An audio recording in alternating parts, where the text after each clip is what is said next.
Louis, I think this is the beginning of a beautiful friendship. Roads? Where we're going, we don't need roads. No. I am your father. The greatest trick the devil ever pulled was convincing the world he didn't exist. You're listening to After the Ending, the only film podcast where we tell you what happens after the ending of your favorite films. And now, here are your hosts, Mike Spring and Phil Edwards. Hello, everybody, and welcome back to After the Ending. I'm Mike Spring. And I'm Phil Edwards. And we are back for another episode. This is our post-credits scene episode, which we sort of have our main feature episode and our post-credits episode. So we're going to be doing a top 5 list and our ATE recommends section. Phil, do you want to tell people what our top 5 list is today? I think this should be a fun one. Yeah, our top 5 is a top 5 80s films that we have never seen. Yes. So, we are, Phil and I are both big movie buffs. And that's why we do a movie podcast. That's probably obvious, but we watch a lot of movies. I think it's safe to say that there's not a lot of movies, a lot of well-known movies that we haven't really seen. But as with anybody, there are always gaps, right? There's always movies you miss here or there that you just sort of never get around to for whatever reason. And so while we don't always like to admit those, Phil and I, we can be the bigger man sometimes, right? So we're going to share our top 5 films from the 80s, one of the quintessential movie decades that we've never seen. And I think we might even come back to this and do a couple of other decades, right, Phil? It sounds like something. Yeah, because I'm sure we'll probably spark some other films as we're discussing this. But it came to me because I always remember being a kid when you go to the video shop or store, for those of you in America, when you'd see all these various films. You'd actually on the big cassette tape box, or the video cassette box, and you'd see them. Lots of them you'd be too young to see.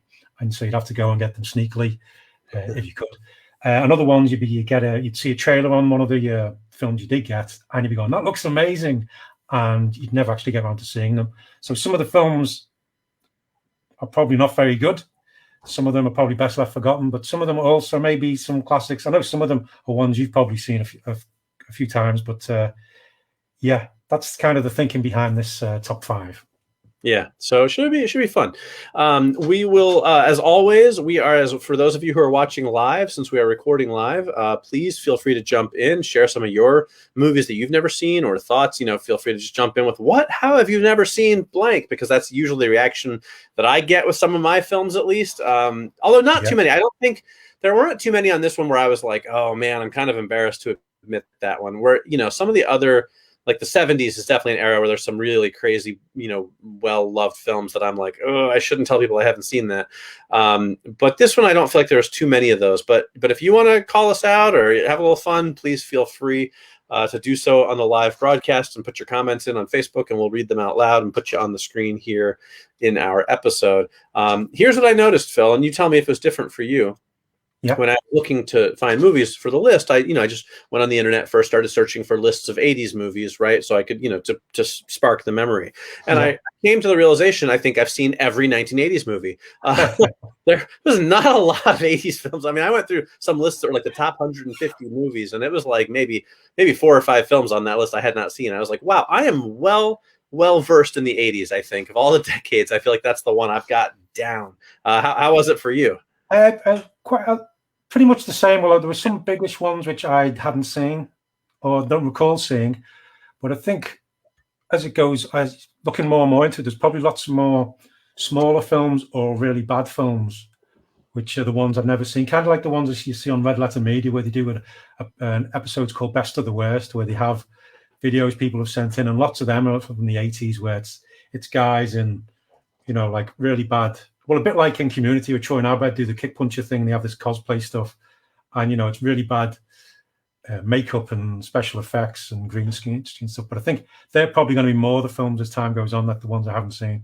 But as I say, there's 2 or 3 biggish ones maybe, which I haven't seen. But yeah, 80s, I've seen quite a lot of them, which I suppose many of our viewers probably wound up the same age as us. It would be the same. But yeah, that makes sense. I will try my best not to give you any, what, Phil? How could you not have seen that movies? But I make no guarantees. Yeah, I think there might be one. Okay. on this I will. one, yeah. I'll do my best. I'll try and keep it inside, but you might, since we're doing video, you might see it on my face. Okay, I'll do it though. Well, why don't you kick us off then? As I'm intrigued to hear your list. So why don't you start things off? Okay, well, partly inspired by our main episode where we went after the ending of They Live. You can go back and watch it wherever you are. Have you never seen They Live? No, I made it all up.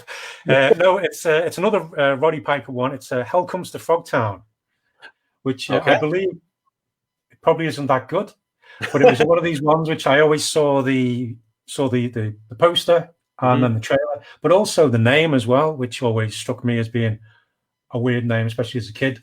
Yeah, it was directed by Donald G. Jackson and starring people along with Roddy Piper. Set in a post-apocalyptic wasteland, which was often the way for lots of these low-budget 80s films. Looking at the synopsis on Wikipedia, I don't think I'm missing that much. But if you're a fan of it, currently watching this, you can comment on Facebook. I mean, we'll see it. But it's still one of those ones I always mean to watch. I think I saw it on Amazon Prime and added to my list. Actually, I need to go through my various lists on streaming channels because there's probably a lot more films which I've forgotten about, which could be on there. But yeah, that's my first one, Hell Comes to Frogtown, because I was always curious about it. Part of me now doesn't want to watch it because I'm bound to be disappointed, I think. But I think that could be a safe bet, but you never know. You never know. Mark Kermode says, every film could be Citizen Kane until you watch it. You just don't know. You know? Yes. Have you seen this one? I was going to say it's not on my list, but I can say I join you in that one. I've never seen Hell Comes to Frogtown. I've barely even heard of it. Like I've definitely heard of it, but it's not a film I know a lot about. So, but the clever thing is, though, it's called Hell Comes to Frogtown. Roddy Piper's character is called Sam Hell, so Hell Comes to Frogtown. That's genius, right there. He was not blessed with really great character names in his movies. In They Live, his name was Nada, which is a terrible name. And now Sam Hell is kind of cool, I guess, but it's a little on the nose, maybe. yeah, definitely. Hey, what's your first one then? All right, so my number 5 is actually a drama, sort of a kind of a crime drama, I guess, and it's River's Edge from 1986 with Keanu Reeves and Crispin Glover and Dennis Hopper. It's one of those. Again, we're going to go back to the video store a lot for this. Always remember seeing the video store, the VHS cover. It was one of Keanu Reeves' sort of big early films that really started to put him on the map as an actor. I think when it came out, I was a little young it was it's like an R-rated drama, not really my thing, but it's one of those movies I've always been curious about. Good cast, sounds like an interesting enough story. It's not something that I'm like, oh, I'm dying to see it, but it's just always sort of been in the background of, I should get around to watching that one of these days. I do like Keanu Reeves and what's it all about? And again, like you, I think it's on one of the streaming services on my list right now. Haven't gotten around to it yet. So River's Edge from 86 is definitely the one that I'm. That's one I've not seen, but like you, I've heard good things about it. I'm sure it popped up. I think online recently. Pretty good reviews overall. I think it was a mostly well-liked film. It wasn't a big successful film, but I think it got some pretty good notices at the time. So be curious. Yeah. So it's so let's see. Sorry, just 1 second while this quickly check. So River's Edge, a high school slacker commits a shocking act and proceeds to let his friends in on the secret. However, the friends' reaction is almost as ambiguous and perplexing as the crime itself. That's a pretty good synopsis. I'm intrigued with that one even more. Right. Interesting. Yeah. I don't know if it's great. I don't know. I imagine there's at least some good performances in it, but curious to check it out. Okay, excellent. Well, my number 4 is one from 1985. It's directed by Larry Cohen and stars Michael Moriarty, but it is The Stuff. And this is one I always remember seeing the trailer for this one, where there's like an ice cream which is being marketed as being low calories or no calories or something. People are eating it, but then it mutates inside them and end up killing people and coming out the mouths and things. And it was always one I wanted to see, but because it was a horror film, and at the particular time, I just never got around to getting it. It was either always out or I could never get one of my friends to go around and watch it with me. I know it was being reissued by one of the ones by Arrow or Scream or one of the various companies which now reissue lots of these and remaster them. But again, it's one of those ones. The trailer always stuck with me, and part of me was always going, "Oh no, not quite nightmarish, but some of the visuals I really like that." And again, probably I know it's got a bit of a cult following with it. I'm not sure whether it actually deserves it, but as I say, I still want to watch it because it's actually an alien substance within the desert. You've got an alien desert which is consuming people from within. That's my kind of thing. So I'm not sure why I never got around to watching it in the 90s or something, right? Something like that. But that's another one I came in to watch. All right, cool. Well, I will again. I'll say the same thing I said last time. Not on my list, but also have never seen it. So that one I would be curious to see. That does sound right up my alley. I'm a big fan of the Blob, so it sounds like this may be a kid's spirit. Yeah. That's the kind of oozy body horror I think I kind of like. Yeah, totally. All right, so my number 4 is not well, it's not similar, but it's kind of, I don't know, maybe a similar genre. But it is maybe one of the most infamous / famous B movies of all time, The Toxic Avenger from 1984. Lloyd Kaufman's Troma Films. Lloyd, for those of you who aren't familiar, Troma Films is like the ultimate B movie house. Lloyd Kaufman churns out these films that are like 35-cent budgets and just pump them out from the 70s on up. And most of them went, straight to video and kind of, were quickly forgotten. Toxic Avenger was the one that sort of broke out. You've probably seen the character. He's kind of green and misshapen. They even made a cartoon out of it at some point. Yeah, he has a mop, doesn't he? He goes around fighting crime. Yeah. But there was a cartoon, which was crazy.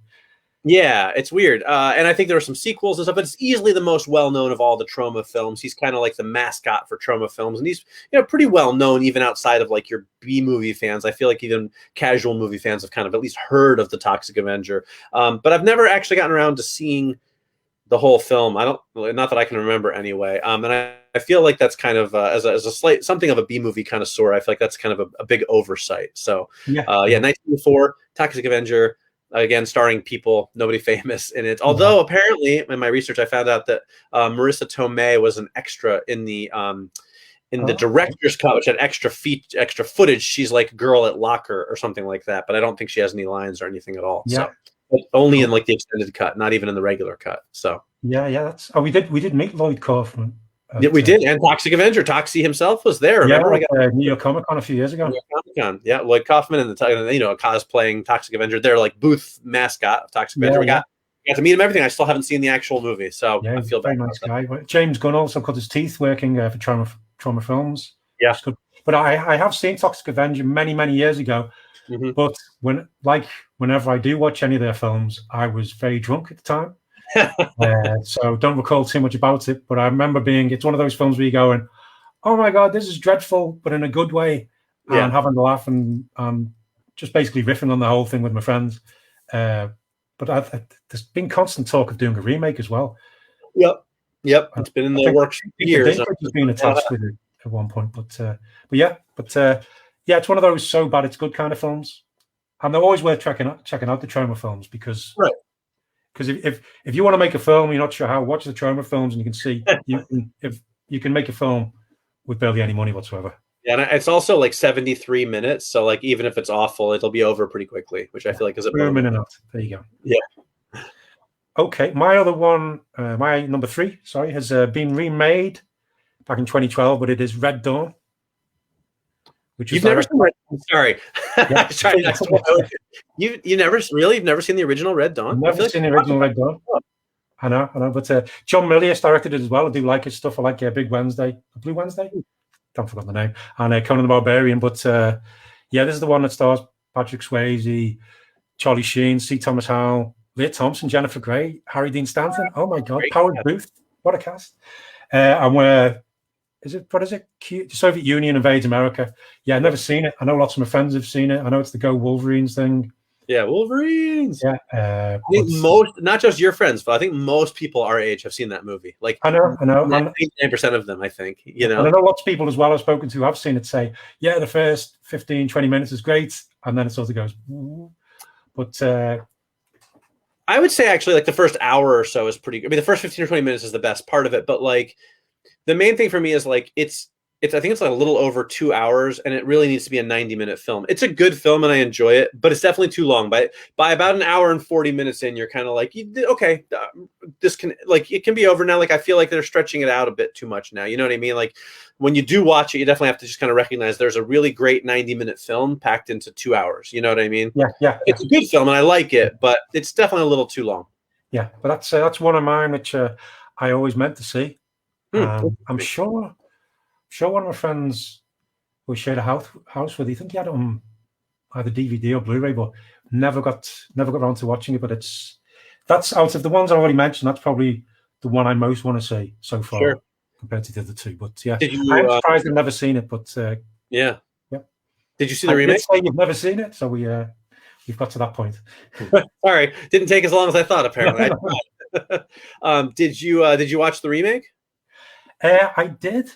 Yeah. Don't remember too much about it, to be honest. I thought it was actually a pretty enjoyable film. Obviously people will say it's you can't, it's, as with most remakes, it doesn't compare to the original, but I thought it was actually a little more streamlined. So I don't want to say I like it better. I don't know if it's a better film, but like as far as just pure like Friday night throw on a movie popcorn watching, it's a little quicker paced. It's it's much more of a 2000s action film, so they don't waste a lot of time. So I kind of like it, and Chris Hemsworth is in it, which is always a good thing. But he's usually pretty good in whatever reason, isn't he? Yeah. All right. Okay. So there's our first you've never seen. I might give you one or two also. Yeah. You can hit me with. So and we'll see if this. I don't know if this one counts though. If it's that shocking, but I'm going to go ahead and say it anyway. My number 3 is Little Shop of Horrors. Oh, okay. With, Steve Martin and Rick Moranis, directed by Frank Oz. Here's where it gets interesting. I've never seen any version of Little Shop of Horrors, like ever in my life. I know all the high schools do it as a play. Never been to those. Never seen the film version. Never seen the B movie version. I've never seen this version. Like I know about Little Shop of Horrors. I know there's a singing plant named Audrey, right? And there's a doctor, a dentist. But I've never seen a single version of it in any form whatsoever, which is kind of weird. I feel like, and there, admittedly, part of it I think is sometimes when I think about watching it, I'm like, okay, it's got a singing plant and an alien plant and a dentist. Like it's kind of a bit of a hard sell a little bit for me. Like I know there must be a reason it's been around for 50, 60 years, like however long it's been around. So I feel like I need to watch it to sort of just kind of, be able to understand it. Maybe it's really great. I don't know. But it's a hard one for me to sort of muster up the energy to be like, okay, a musical, not my favorite genre, with a singing alien plant. Woo! Yeah. I suppose it can be a hard sell. Yeah. Yeah, a little bit. So that's my number 3. Little Shop. No, I understand. Yeah, I think it's one of those ones which is popular, but not hugely popular. Probably like a big cult following. Mm-hmm. But I've seen one from the 80s with Rick Moranis, and I really enjoyed it. It's although it's not one I've revisited often. I think I've seen it a couple of times, but it was a good cast. It's funny. Some of the songs are quite catchy. But now I've just gone blank on all of them, so obviously not catchy. But no, I can understand how you might not have seen it because it's a musical. Sometimes you've got to be in the right mood for a musical, especially one involving alien plants. Yeah, right. Exactly. Okay, my next one is one which you reviewed for Live for Films in your most recent DVD and Blu-ray roundup. It is Fast Times at Ridgemont High. Interesting. Okay. Yeah. Written by Cameron Crowe and directed by Amy Heckerling, where it's basically a load of school kids coming to the end of, what is it? Coming towards the end of the high school experience. Yeah. A load of school kids doing what school kids do, especially in American movies where, get drunk, get high, chase after the girl, chase after the boy, that kind of thing. I've always liked the look of it. I know it's been referenced in so many other films where I sort of get the references. I understand that they were referencing back this film, but I've never actually seen it, which again, it's another great cast. I mean, looking at it, Phoebe Cates, Jennifer Jason Leigh, Judge Reinhold, Sean Penn. And it was recently during lockdown, a load of actors did a Zoom reenactment and did a reading of the film as well, which I think involved Brad Pitt and Jennifer Aniston and a few others. But never seen it, even though I do like the high school comedy dramas of, that the Americans, that's your people, do very well. Well, here's the thing, Phil. If we had recorded this episode 2 months ago, it probably would have been in my top 2 on this list. Oh, okay. I can't give you any crap for not having seen it. Yeah, It is yeah. one of those movies like you, where I had for the longest time, up until very recently, never saw it, and then it showed up on one of the streaming services a couple months ago, and I was like, I am finally going to watch this movie.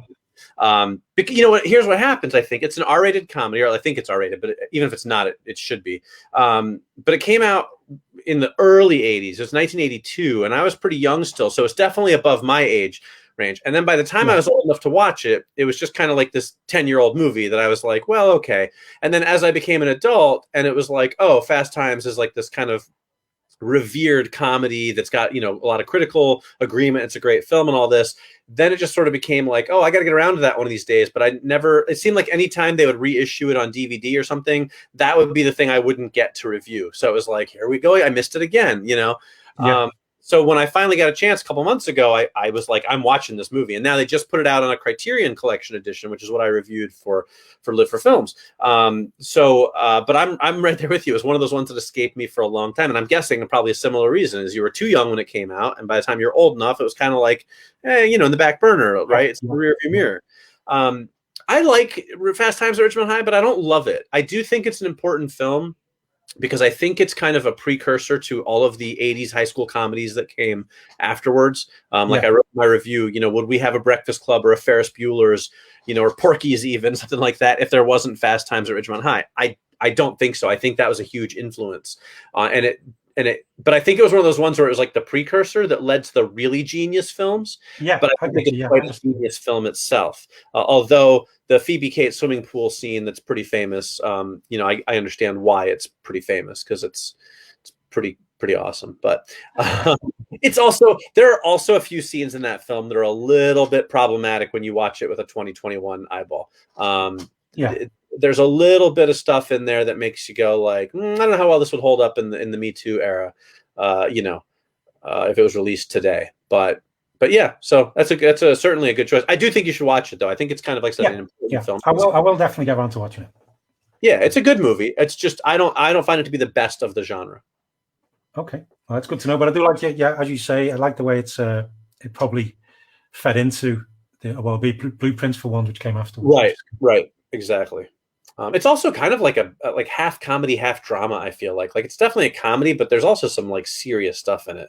Whereas some of the later films are much more just laugh out loud type of things. But is it kind of like American Graffiti, but set like in the 80s?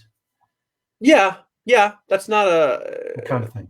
Yeah, it's a little bit more set in the school and the mall, but yeah, it's not a bad comparison for sure. Okay, yeah. All right, my number 2 is one of those important films that I feel like I need to watch, but because of that, I think that's part of the reason I haven't watched it. Also, the fact that the director is not one of my favorite directors, even though he's incredibly popular, and the actor is not one of my favorite actors, even though he's widely regarded as one of the greatest actors. It is from 1980. It is Raging Bull. Oh, okay. Martin Scorsese, Robert De Niro. Yep. The boxing drama, Jake LaMotta. Obviously, really, Scorsese and De Niro were, well established at that point, but I think that movie sort of really helped cement them as like this powerhouse duo, and I like boxing movies. Actually, I'm a big Rocky fan, like all the Rocky movies and stuff like that. And it's just one of those ones, never gotten around to it. I always am aware it's like, hey, this is like a big Oscar winner, a lot of great talent going on, behind the scenes in front of the camera. I should watch it. At the very least, I'll be able to appreciate it for being a greatly made film, even if I don't love it, but maybe I'll love it. And it's just it's this black and white boxing movie that I'm just never in the mood to watch, it seems like. But one of these days I got to get around to it. No, I can understand that. It's I have seen it about 10, but it was only about 10 or 11 years ago I did see it. Mm-hmm. And it is a brilliant movie. It's well made, the acting's superb, the way it's shot is amazing, especially the bits with the boxing matches within the ring where you do feel like you're right in there. Right. But yeah, I can totally understandable why you haven't seen it, because some of these films which are critically acclaimed and are amazing and things, but they are ones where you sort of have to be in the right mood to watch it. And yeah, for all the reasons you say, I can see why you keep going, well, I'll watch it, but no, I'm not going to watch it, but maybe I will. It's one of those ones which keeps getting pushed a bit to the side because there's always something else to watch. But it's worth watching, but I can understand why some people might like it. But you should still appreciate it for what it is, because it is a very well made film. Right. But yeah, there's probably quite a few people who haven't seen it for the same reasons you have. But yeah, I watched it, I enjoyed it, but it's not one which I really want to dive into very often. Unlike some other, but actually, now thinking about it, there's quite a few Scorsese films like that where I think it's brilliant, but I don't really ever go back and watch too often. I mean, Goodfellas I could watch over and over, but yeah, lots of others. Not that they're a hard watch. It's just the subject matter and the way it deals with it. You need to be in the right kind of frame of mind. Absolutely. That's a good one. Okay. All right. So let's hear it then. What's your number one? Shock me. Surprise me. Well, I think this will shock you because, to be honest, when I was doing the list, I thought I had seen this and then realized I hadn't. I think I might have seen maybe 20 minutes of it here and there. Okay. It's a John Hughes film. And it's 16 Candles. Oh, wow. Okay. All right. Yeah. I honestly did think about it because I do like John Hughes films. Again, as with Fast Times at Ridgemont High, I may have thought I'd seen this because of the way this has been referenced and talked about in various films and TV shows, and because I've seen other John Hughes films. I always had a bit of a crush on Molly Ringwald when it was in the 80s, so it's another reason why I thought I would have seen it, but I liked lots of the other ones. It seemed, I don't know why I never got to see it at the time when it came out. I mean, it was John Hughes's, it was his first directorial debut, his directorial debut. So maybe that was why I wasn't aware of him at the time. But I don't know why I never went back to it, because it's been reissued on video and DVD and Blu-ray a number of times. But I am surprised I have never seen it, because I do like all the actors involved. And I do like those ones where, it's, well, as with Fast Times at Ridgemont High, the high school drama, comedy drama, well, they want who's going to get the girl or the guy, that kind of thing. I do have a soft spot for them, but yeah, I've never seen it. Interesting. I hope to see it soon. Yeah, it's good. That one, I mean, I'm a big John Hughes fan, so I do think you'll like it. It's not his greatest film, in my opinion, but it is a solid movie that I enjoy quite a bit. Great cast. Somehow, I will say, I'm more surprised about Red Dawn than I am about 16.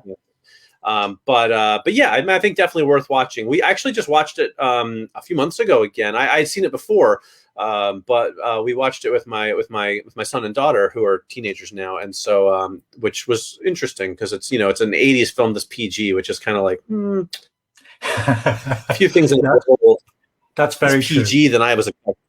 But it still holds up pretty well, and it's got some real funny parts, and it's got some dramatic parts, but it's a good one. I enjoyed it, so I think you'll like it when you do watch it. Oh, that's good to know. Good to know. But yeah, it was recently reissued, wasn't it, on Blu-ray? So yeah, it's out in a couple of formats. Should be easy to track down when the time comes. Yeah. Okay. All right. Well, my number one, I went in a different direction. Is not one of the comedies, and but I do think it's a film a lot of people love. It is from 1984, and it is Amadeus. This almost made my list because I've not seen it either. Oh, really? Okay. It almost made my list. Yeah. Interesting. Yeah. So what's funny is like when it came out, I had zero interest in seeing it. It was like, hey, a movie about classical music. Yeah, exactly the same. Right? Yeah. I was young, but and even as like a teenager and stuff, I'd see it in the video stores and be like, yawn, not interested, right? And so honestly, for a long time, I was kind of like, yeah, whatever. I know F. Murray Abraham, I think, won the Oscar. I know it's a critically acclaimed film, but it struck me as one of those ones like The Last Emperor, or one of those movies that's Gandhi, where it's like super long and boring and whatever. And what happened though was gradually over the years, more and more people my own age would mention it as one of their favorite movies, or would be like, you've never seen Amadeus? Like, it's so good. And I just started it started to really become one of those things where many people I know would rank that very highly on their list of films, which tells me it's not like one of these like 3-hour long boring epics. You know what I mean? Yeah. That there's something to it that I wasn't really aware of. And so I've actually become now very interested in seeing it. I just haven't had a chance yet. I do keep my eyes open for it, but I know at the very least I'll get good performances, but from what everyone's told me, it's a very engaging film, a really, really just, great film from start to finish. And I feel like I'm this isn't one I feel like I need to see as far as because it's an important movie. I don't think it's. I mean, I think it's well regarded, but it's not like one of those movies that's in like the pantheon of like the greatest movies of all time. But I feel like I'm missing out on a really good movie that I think I'll enjoy. And so not having seen it, I feel like I'm doing myself a disservice. So I want to see it because I want to see it, not because I need to see it. No, that makes sense. I mean, that was another one. I always remember the trailer when I was younger. And sit through it and thinking, well, this looks a bit crazy because I think it was like fast cuts and people laughing and being a bit maniacal and lots of yes. Yes. Now that you're saying that, it brings it back too, and it's like right. Yeah, but it's one of the ones I think was ones where I was intrigued by the trailer, but then going, well, am I that cultured at the time to want to sit down and watch this one about classical music?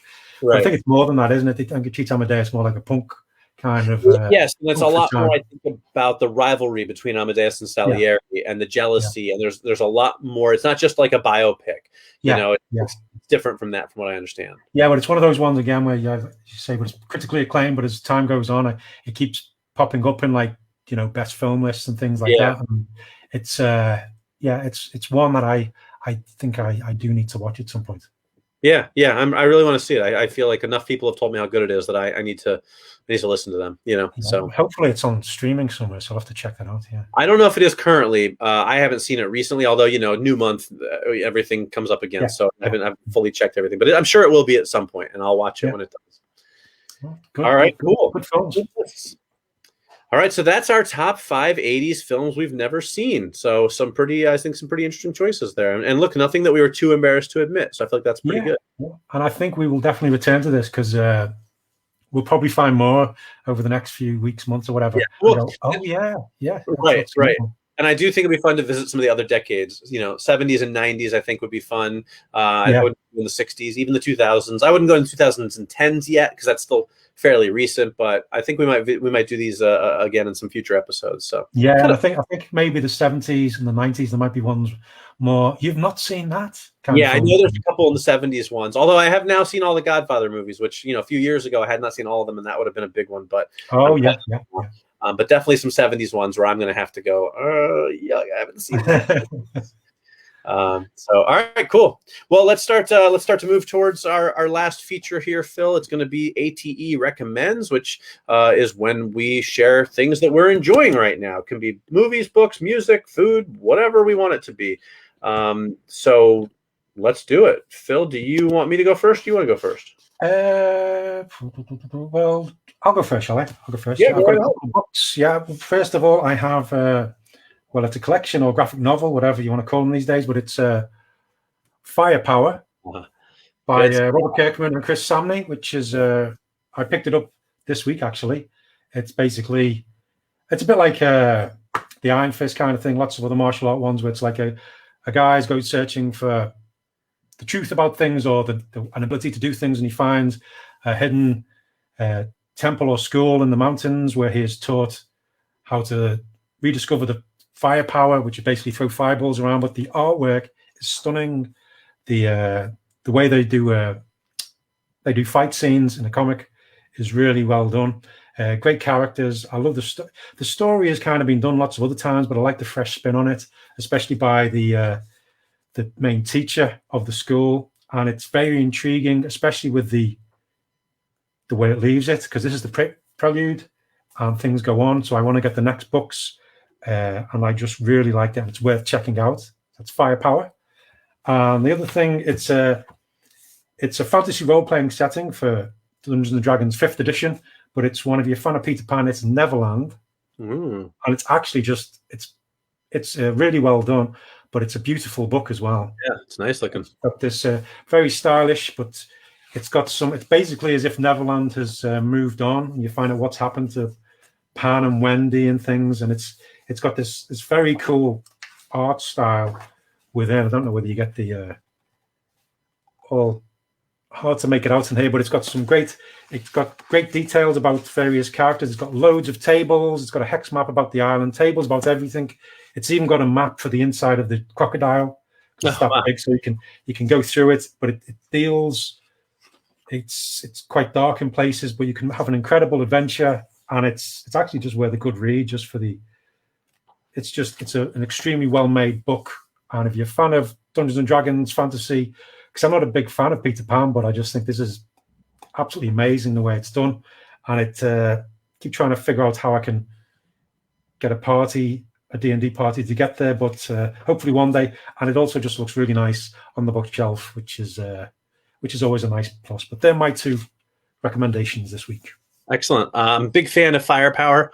I read the Prelude graphic novel when it came out, and I've been reading the monthly comic every month ever since. And it stays awesome. I'll say that. I think the 11th issue just came out, so I totally agree with that recommendation, Phil. That's an excellent recommendation. Oh, good stuff. Well, I just have one this week, and it's a large size one, but it is this one here. Al Williamson, Strange World Adventures. It's brand new. I actually got it through Kickstarter, but you can get it. It's available in regular, probably through like Amazon or some kind of online bookseller, or you can get it straight from the publisher Flesk Publications.